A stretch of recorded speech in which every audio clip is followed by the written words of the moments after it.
നാരായണ നാരായണ നാരായണ. ഓം. ശ്രീമദ്ഭാഗവത മഹാപുരാണം സംജ്ഞാസംഗ്രഹം പ്രഥമസ്കന്ധം 7-ാമത്തെ അധ്യായം. ഭാഗവതം രചന തുടങ്ങിയത് ഈ അധ്യായത്തിൽ നിന്നാണ് എന്ന് ഒരു പക്ഷം. ഈ വ്യാസൻ ശമ്യാപ്രാസത്തിലിരുന്ന് നാരദൻ പറഞ്ഞ കാര്യങ്ങളൊക്കെ ചിന്തിച്ചു. അപ്പോൾ ഭഗവാൻ ചെയ്തതായിട്ടുള്ള ഓരോ അവതാരങ്ങളും ലീലകളും ഒക്കെ ക്രമേണയായിട്ടിങ്ങനെ ഓർമ്മ വന്നു. അതിങ്ങനെ മഹാഋഷികൾ പരമഹംസന്മാർ പറഞ്ഞത് അനുഭവിച്ചത് മുഴുവൻ കോർത്തിണക്കിക്കൊണ്ട് ഒരു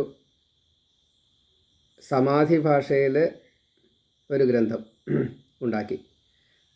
അതാണ് ഭാഗവതം. അത് തൻ്റെ പുത്രന് തന്നെ പഠിപ്പിച്ചു. ശ്രീശുഖബ്രഹ്മർഷി അത് നന്നായിട്ട് പഠിച്ചു. അപ്പോൾ സൂതനൊരു സംശയം, 3.25 നാഴിക നേരമല്ലേ ശ്രീശുഖബ്രഹ്മർഷി ഒരുത്തിയിൽ നിൽക്കുള്ളൂ. അപ്പോൾ എങ്ങനെയാണ് ഈ പുസ്തകം പഠിച്ചത്? എങ്ങനെയാണ്? പിന്നെ എന്തിനു പഠിച്ചു? അത്രയും 7 ദിവസം ഇരുന്നിട്ട് പരീക്ഷത്തിനത് പറഞ്ഞു കൊടുത്തു. അതൊന്നും സ്വതേ പതിവില്ലല്ലോ. അപ്പോൾ ഭാഗവതം രചിച്ചത് അത്രയും സന്തോഷത്തോട് കൂടിയിട്ടാണ്. രചിക്കുമ്പോൾ ആ സന്തോഷം, പഠിക്കുമ്പോൾ അതിലേറെ സന്തോഷം, പറയുമ്പോൾ അതിലേറെ സന്തോഷം. പഠിക്കുമ്പോൾ സന്തോഷം കിട്ടൽ വളരെ ബുദ്ധിമുട്ടാണ്. ഗുരുവിൻ്റെ ശാസന, നമ്മുടെ അസൗകര്യങ്ങൾ, അതേപോലെ അത് പറയുമ്പോൾ മറ്റ് ചില പ്രശ്നങ്ങൾ, വേണ്ടെന്തി ആവായിക, ഇതൊക്കെ അതിൻ്റെ പ്രശ്നമുണ്ട്. അതൊന്നും ഉണ്ടായിട്ടില്ല. രചയിതാവിനും ഉണ്ടായിട്ടില്ല, പഠിതാവിനും ഉണ്ടായിട്ടില്ല, ശ്രോതാവിനും ഉണ്ടായിട്ടില്ല. അപ്പോൾ അതൊരു വല്ലാത്തൊരു അത്ഭുതമാണല്ലോ. ഇത് എങ്ങനെ സംഭവിച്ചു? അപ്പോൾ അതൊക്കെ ഈശ്വര ലീലയാണ്. ഈ പ്രകാരത്തിൽ തന്നെയാണ് അത് വേണ്ടത് എന്ന് നമുക്ക് അത് വായിക്കുമ്പോൾ അങ്ങോട്ട് തോന്നും. അങ്ങനെയാണ് അതിൻ്റെ രചന. കേട്ടത് കൊണ്ട് മാത്രം മുക്തി കിട്ടി പരീക്ഷത്തിന്. വക്താവ് ഉത്തമ വക്താവായി, ശ്രോതാവ് ഉത്തമ ശ്രോതാവായി. അത് തന്നെ മനനം ചെയ്തുകൊണ്ടാണ്. പിന്നെ വേറൊന്നും വേണ്ടാച്ചു. പിന്നെ ഒന്നും ഉണ്ടായിട്ടില്ല. രചയിതാവും ഉണ്ടായിട്ടില്ല, ഈ വക്താവും ഉണ്ടായിട്ടില്ല. അപ്പോൾ കഥ എഴുതാൻ തുടങ്ങുന്നത് ഭാരതം യുദ്ധം കഴിഞ്ഞിട്ടുള്ള ആ സമയത്ത്, ഭാരത യുദ്ധം, കുരുക്ഷേത്ര യുദ്ധം കഴിഞ്ഞ സമയത്ത് യുദ്ധഭൂമിയിൽ ഭീമൻ്റെ പ്രഹരമേറ്റുകൊണ്ട് തുടയിലൊക്കെ പൊട്ടി ദുര്യോധനൻ ഇങ്ങനെ മരിക്കാൻ കാത്തു കിടക്കുകയാണ്. 18-ാമത്തെ ദിവസം. അപ്പോൾ അശ്വത്ഥാമാവാണ് ഈ സൈന്യാധിപനായിട്ട് ഉണ്ടായത്. അന്ന് രാത്രി ഉറങ്ങിക്കിടക്കുന്നതായിട്ടുള്ള പാഞ്ചാലിയുടെ 5 പുത്രന്മാരെയും, പാണ്ഡവരുടെ 5 പുത്രന്മാരെയും വധിച്ചു. തല വെട്ടിയെടുത്തിട്ട് അത് ദുര്യോധനന് കാഴ്ചവെച്ചു. കൂടാരത്തിനൊക്കെ തീയിട്ടു. 5-6 ആളെ ബാക്കിയുണ്ടായുള്ളൂ. അപ്പോൾ എല്ലാവരും കരഞ്ഞു. അർജുനൻ പ്രതിജ്ഞ ചെയ്തു, ഇത് ചെയ്തയാളെ ശിക്ഷിച്ചിട്ടേ ഇനി പിണ്ടം കൂടി വയ്ക്കുന്നുള്ളൂ, സംസ്കാരം കൂടി ചെയ്യുന്നുള്ളൂ. അങ്ങനെ കൃഷ്ണ അർജുനൻ കൂടിയിട്ട് പോയി അശ്വത്ഥാമാവിനെ പിടിച്ചു കൊണ്ടുവന്നു. കൊല്ലണ്ടാന്ന് പറഞ്ഞു പാഞ്ചാലി. ബ്രാഹ്മണനാണ്, ഗുരുപുത്രനായതുകൊണ്ട് ഗുരുവിന് തുല്യനാണ്. അപ്പോൾ അതുകൊണ്ട് വധിക്കണ്ട. എങ്കിലും ഭീമൻ്റെ വാക്ക്, കൃഷ്ണൻ്റെ വാക്ക്, വേദത്തിൽ പറഞ്ഞത്, പാഞ്ചാലിയുടെ ഇച്ഛ, ഇതെല്ലാം സത്യമാവണ്ടേ? അർജുനൻ്റെ ശപഥവും, ഇങ്ങനെ 5 കാര്യങ്ങൾ അത് നടപ്പാക്കി. ബ്രാഹ്മണനെ അവമാനിക്കൽ, സ്വത്ത് കണ്ടുകെട്ടൽ, പിന്നെ അശ്വത്ഥാമാവിൻ്റെ ശിരസിൽ ഒരു രത്നമുണ്ട്, അതിനെ എടുത്തു. എന്നിട്ട് ഈ മുറി ഒരിക്കലും ഉണങ്ങാതെ പോട്ടെ, ഒരു കൽപ്പം മുഴുവൻ വേണം, അത്രയും കാലം ഇത് സഹിച്ചും കൊണ്ട് കഴിയണമെന്നാണ്. അങ്ങനെ വിട്ടയച്ചു. അങ്ങനെയുള്ള കുറ്റം ചെയ്യലും ശിക്ഷിക്കലും, ചെയ്യാൻ പാടില്ലാത്തത് ചെയ്തു കഴിഞ്ഞാൽ ഭഗവാന്റെ ശിക്ഷ ഇപ്രകാരത്തിലാണ്. ഭഗവാൻ കോപിച്ചു എന്നൊക്കെ പറയുന്നുണ്ട് ഈ അശ്വത്ഥാമാവിനോട്. അങ്ങനെയുള്ള കാര്യങ്ങൾ ഈ അധ്യായത്തിൽ പറയണം. നമുക്കത് കേൾക്കാം. ഓം ശ്രീമദ് ഭാഗവത മഹാപുരാണം സംജ്ഞാസംഗ്രഹം പ്രഥമസ്കന്ധം 7-ാം അധ്യായം. ഓം വ്യാസനിരുന്നു സരസ്വതീ തീരത്തെ ശമ്യപ്രാസാശ്രമം തന്നിൽ ബദരിയിൽ ശുദ്ധനായി ധ്യാനിച്ചു പൂണ്ടു സമാധിയിൽ വിഷ്ണുവിൻ ലീലകൾ മായയാൽ ചെയ്തവ. ആത്മാംശമെങ്കിലും ജീവനാത്മാവിനെ മായയാൽ കാണാൻ കഴിയില്ല കേവലം. മുഗുണ ചേർച്ചയാൽ ഇന്ദ്രിയ ഭോഗിയായി വിസ്മൃതനാകുന്നു മോഹിതൻ ദേഹമായി. ഞാൻ ദേഹമാണ് എന്നുള്ള ബോധത്തോടു കൂടിയിട്ടാണ് നമ്മളൊക്കെ ജീവിക്കണത്. അല്ലാണ്ട് ഞാൻ ജീവാത്മാവാണ് എന്നുള്ള രീതിയിൽ നമുക്ക് അറിയാൻ കഴിയില്ല. നമ്മൾ പറയാറുണ്ടെന്നുള്ളൂ. പറയലും അനുഭവിക്കലും തമ്മിൽ വ്യത്യാസമാണ്. ശാരീരികമായിട്ട് എല്ലാ ആവശ്യങ്ങളും നിറവേറ്റിയാൽ മാത്രമേ ഞാൻ ജീവനാണെന്ന് പറയുന്നുള്ളൂ നമ്മൾ, അല്ലെങ്കിൽ ഇല്ല.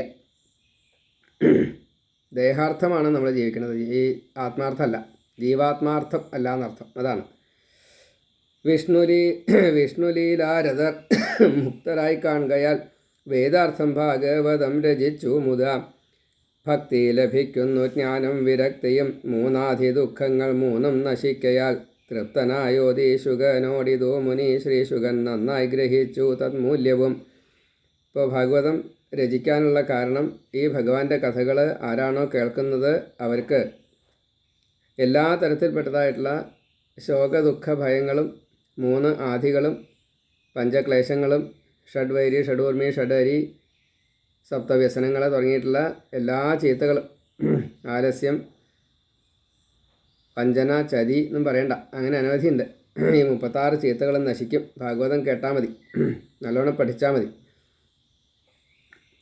ശൗനകൻ ചോദിച്ചു അപ്പോൾ കുതൂകിയായി, വൈരാഗിയല്ലേ പുരാണം പഠിക്കണോ? സഞ്ചാരം ചെയ്യുന്ന ബ്രഹ്മർഷി എന്തിന് ഇത്രയും കാലം വസിച്ചുവോ ചൊല്ലിയോ?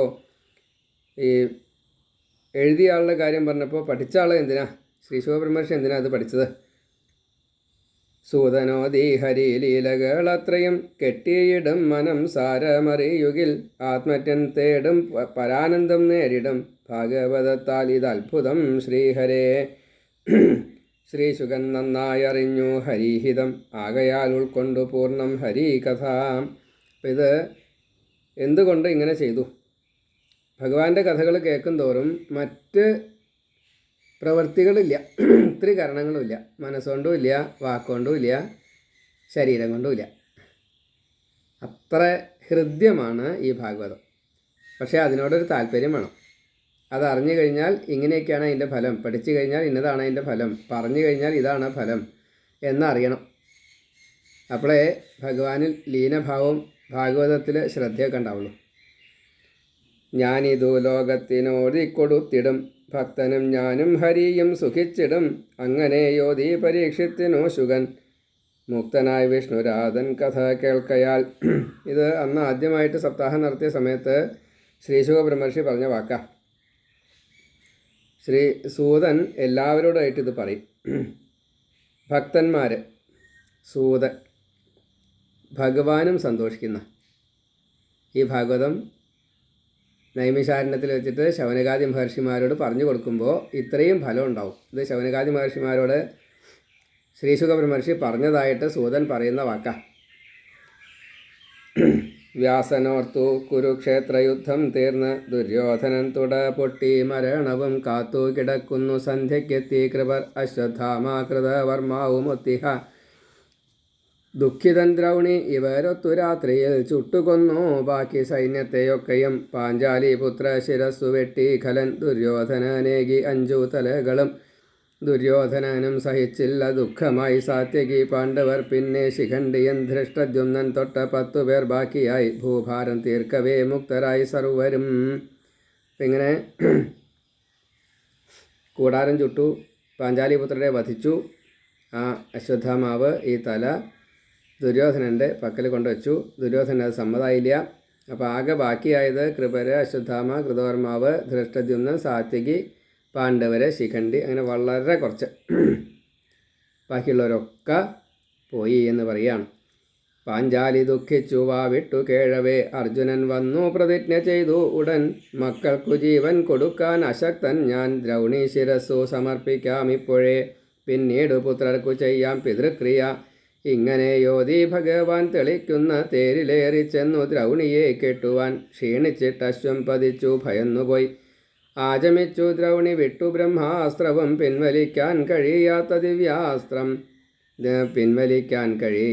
ദിവ്യാസ്ത്രമായി കണ്ടു ഭയക്കവേ ജിഷ്ണു ചൊല്ലി ഇത് കൃഷ്ണാഹരേ രക്ഷ ചെയ്യണേ എന്തിത് ലോകർക്കു രക്ഷകനങ്ങല്ലേ ശ്രീഹരേ മുക്തി കൊടുക്കും പരംപുമാനല്ലയോ ജ്ഞാനം കൊണ്ടങ്ങോ ജയിക്കുന്നു മായയെ ആത്മസ്വരൂപാസ്ഥിതി പാലകാഹരേ വേദം പറഞ്ഞതോ ധർമ്മത്തിൻ നിഷ്ഠയം അങ്ങോ നിലനിർത്തി സാത്വിക ഭാവവും ഭൂഭാരം തീർക്കുവാൻ ഭക്തർക്കു മുക്തിയും ഏകിയ ശ്രീഹരേ കാൽക്കൽ നമിപ്പു ഞാൻ എൻ്റെ നേരെ വരും തീഗോളമെന്തിത് എന്നെ രക്ഷിക്കണേ എന്നു കേട്ടു ഹരി അശ്വത്ഥാമാവിട്ട ബ്രഹ്മാസ്ത്രമാണിത് പിൻവലിക്കാൻ അറിയില്ല നീ ചെയ്യണം ബ്രഹ്മാസ്ത്രം വിട്ടു നീ രണ്ടും ഒതുക്കണം എന്നു പറഞ്ഞതു ചെയ്തു ജിഷ്ണു ഉടൻ ദ്രൗണിയെ പിന്നെ പിടിച്ചു കെട്ടി നരൻ ചൊല്ലി ഹരി വധം ചെയ്യാനീ വിപ്രനെ സ്ത്രീ ബാലൻ മത്തൻ ഉറങ്ങുവോരെ കൊന്നാൽ കൊല്ലണം ഹന്താവ് ആരാകിലുമുടൻ നിന്നുടെ പുത്രരെ രാത്രിയിൽ കൊന്നവൻ ദുഷ്ടൻ ചതീയൻ വധാർഹൻ വധിക്ക നീ. ഇങ്ങനെ ദ്രൗണിയാണ് ഇത് ചെയ്തത്, അശ്വത്ഥാമാവാണ് ഇത് ചെയ്തതെന്ന് മനസ്സിലായപ്പോൾ ഈ അശ്വത്ഥാമാവിനെ ഞാൻ പിടിച്ചു കെട്ടി പാഞ്ചാലിൻ്റെ മുമ്പിൽ എത്തിക്കും, അതല്ലെങ്കിൽ വധിക്കും എന്നൊക്കെ പറഞ്ഞുകൊണ്ടാണ് അർജുനൻ യാത്രയാവുന്നത്. ശ്രീകൃഷ്ണൻ തേര് തെളിക്കുന്നു. അപ്പോൾ കുതിരപ്പുറത്താണ് പോണത്. ആ കുതിര വീണുപോയി ക്ഷീണം കൊണ്ടേ. അശ്വത്ഥാമാവിനെ പിടിക്കാൻ വളരെ എളുപ്പമായി. പിടിച്ചു. രഥത്തിൻ്റെ ഒരു തൂണുണ്ട്, അതിൽ കെട്ടിയിട്ടു. അപ്പോൾ കൃഷ്ണൻ പറഞ്ഞു വധിച്ചോളൂ എന്ന്. ഈ അശ്വത്ഥാമാവ് ബ്രഹ്മാസ്ത്രം തൊടുത്തു, രക്ഷയില്ല എന്ന് കണ്ടപ്പോഴേ. അത് സ്വതവേ അശ്വത്ഥാമാവിന് അതിനുള്ള അവകാശമില്ല. കാരണം ബ്രഹ്മാസ്ത്രം അമോഘാസ്ത്രമാണ്. അപ്പോൾ അതിനെ പിൻവലിക്കാൻ അറിയിച്ചാൽ മാത്രമേ പ്രയോഗിക്കാൻ പാടൂ എന്ന നിയമമുണ്ട്. പഠിപ്പിക്കുകയും ചെയ്തു. ദ്രോണർ മകനല്ലേ വിചാരിച്ച് പഠിപ്പിച്ചു, പക്ഷേ പിൻവലിക്കാനുള്ള ഇത് പറഞ്ഞു കൊടുത്തില്ല. അപ്പോൾ അശ്വത്ഥാമാവിനിപ്പോൾ അത് വിഷയമല്ല, ഇവിടെ പകയായിട്ട് നിൽക്കുക. അപ്പോൾ അത് ചെയ്തു. വിട്ട് കഴിഞ്ഞപ്പോൾ അർജുനൻ ആദ്യത്തെ സ്തുതിയാണ് ഭാഗവതത്തിലെ. അത് കുന്തി സ്തുതി എന്നാണ് പറയുക, അത് വലിയ സ്തുതി എന്നാണ്. ആദ്യത്തെ സ്തുതി ഇതാണ്. മന്ത്രം നമോ ഭഗവതേ തുഭ്യം വാസുദേവായ ധീമഹി പ്രദ്യുമ്നായ അനിരുദ്ധായ നമ സംഘർഷണായ ച എന്ന് ആദ്യത്തെ മന്ത്രം. അത് ശ്ലോകമാണ്, മന്ത്രമാണ്, പ്രാർത്ഥനയാണ്, മനഃശുദ്ധിക്ക് വേണ്ടിയിട്ടുള്ളതാണ്. അതാണ് ഈ അനുഷ്ഠുപ് ഛന്ദത്തോട് കൂടിയിട്ട്, അനുഷ്ഠുപ് ഛന്ദസ്സിനോട് കൂടിയിട്ട് ഈ നാലും കൂടി ചേർത്ത് 36 ആക്കിയിട്ട് ബൃഹതിയാക്കിയത്. ഇപ്പോൾ ഇവിടെ കൃഷ്ണ രക്ഷിക്കണേ, അങ്ങല്ലാണ്ട് വേറെ ആരും ഇതിന് രക്ഷ ചെയ്യാൻ നിവർത്തിയില്ല. അപ്പം അതുകൊണ്ട് ഭൂഭാരം തീർക്കാനാണ് അങ്ങ് വന്നത്. പക്ഷേ ഇപ്പോഴത്തെ ഈ ഒരു വ്യഥ അത് സഹിക്കാൻ ഞങ്ങൾക്ക് വയ്യ, ഞങ്ങളെ രക്ഷിക്കണം. ഇത് ഒരു തീഗോളമാണല്ലോ വരണത്. അപ്പോൾ കൃഷ്ണൻ പറഞ്ഞു പേടിക്കണ്ട, നീ ബ്രഹ്മാസ്ത്രത്തിന് പകരം ബ്രഹ്മാസ്ത്രം പ്രത്യസ്ത്രമായിട്ട് അത് മാത്രമേ ഉള്ളൂ, വിട്ടോളൂ, രണ്ടും കൂടിയിട്ട് പിൻവലിച്ചോളൂ. ഈ അശ്വത്ഥാമാവിനെ വധിക്കുകയും ചെയ്തോളൂ, അശ്വത്ഥാമാവിനെ വധിച്ചോളൂ എന്ന് പറഞ്ഞു. പക്ഷേ അശ്വത്ഥാമാവിനെ വധിച്ചില്ല. പിന്നെ ഭഗവാൻ കുറച്ച് ന്യായവും പറഞ്ഞു. എന്താ അത്? ആതതായി അണച്ചാൽ കൊല്ലാം, ബ്രാഹ്മണനെ കൊല്ലാനും പാടില്ല. അർജുനൻ ശപഥം ചെയ്തിട്ടുണ്ട് ഇയാളെ കൊല്ലാമെന്ന്. അപ്പോൾ 2-3 കാരണങ്ങളായി ഇപ്പം തന്നെ. അപ്പോൾ ഭീമനും പറഞ്ഞു, ഇങ്ങനെ മത്തൻ, ഉറങ്ങുന്നവൻ, പലതരത്തിലുള്ള ചില ന്യൂനതകളുള്ള സമയത്ത് ഇങ്ങനെ കൊല്ലുകയൊക്കെ ചെയ്ത് കഴിഞ്ഞാൽ ആളെ കൊല്ല് തന്നെ വേണം. അപ്പോൾ പാഞ്ചാലിക്ക് സുഖം കിട്ടണ വെച്ചാൽ ഇയാളെ കൊല്ലണം, അങ്ങനെയൊക്കെയാണല്ലോ നിയമം. പക്ഷെ അത് ചെയ്തില്ല എന്നാണ്. ചെയ്തോളൂ എന്ന് പറഞ്ഞിട്ട് ചെയ്തില്ല. ഇതാണ് ബ്രാഹ്മണ വധം പാടില്ലല്ലോ. അപ്പോൾ വധിച്ചതിന് തുല്യമാക്കി. അതാണ് ഈ ആഭരണ വസ്ത്രാദികളെയൊക്കെ കളഞ്ഞു, നശിപ്പിച്ചു. പിന്നെ താടി രോമങ്ങളൊക്കെ അവിടെയും ഇവിടെയൊക്കെ ആയിട്ട് കളഞ്ഞു. ഈ ശിരോരത്നം എടുക്കുകയും ചെയ്തു, എന്നിട്ട് വിട്ടു. ഒപ്പം ഭഗവാന്റെ ഒരു പറഞ്ഞിട്ടൊന്നുമില്ല, എങ്കിലും ഈ വ്രണം ഉണങ്ങില്ല. അങ്ങനെയാണ്. അപ്പോൾ വലിയ ദുഃഖമാണ്. ഇനി അടുത്ത ഇത് വരുന്നവരെ. അടുത്ത മന്വന്തരത്തിലെ ഈ സപ്തർഷിയാണ്. അപ്പോൾ അത്രയും കാലം ജീവിതം, കൽപ്പകാലമാണോ മന്വന്തരകാലമാണോ ഏതായാലും അത്രയും കാലം ഇങ്ങനെ നീറി കഴിക്കണം. പകയുടെ ഏറ്റവും വലിയ പ്രശ്നം അത്. ഒരു കാരണവശാലും ഒരാളോടും ഈ പക വെച്ച് പുലർത്താൻ പാടില്ല. അതിന് വലിയ ശിക്ഷയാണ്. കാരണം മനസ്സുകൊണ്ട് ചെയ്യുന്ന ദുരിതത്തിനാണ്, അല്ലെങ്കിൽ മനസ്സുകൊണ്ട് ചെയ്യുന്നതായിട്ടുള്ള തെറ്റുകൾക്കാണ് കൂടുതൽ ശിക്ഷ. വാക്കുകൊണ്ട് പറഞ്ഞാൽ അത് കേട്ടവർ അതിൻ്റെ കുറേ ശിക്ഷ അവർ തന്നെ ചെയ്തോളും. പിന്നെ രാജാവിൻ്റെ ശിക്ഷയൊക്കെ കിട്ടും. അതേപോലെ കുറച്ച് നരകത്തിലെ ശിക്ഷയും. അതേപോലെ പ്രവൃത്തിയായാലും അത് അനുഭവിച്ചവരും പിന്നെ ലൗകികമായിട്ടുള്ള രാജാക്കന്മാരുടെ ശിക്ഷയും, അതേപോലെ നമുക്ക് ബഹുജനങ്ങളിൽ നിന്ന് കിട്ടുന്നതായിട്ടുള്ള ശിക്ഷയും, അതേപോലെ നരകവും. അത് കഴിഞ്ഞു.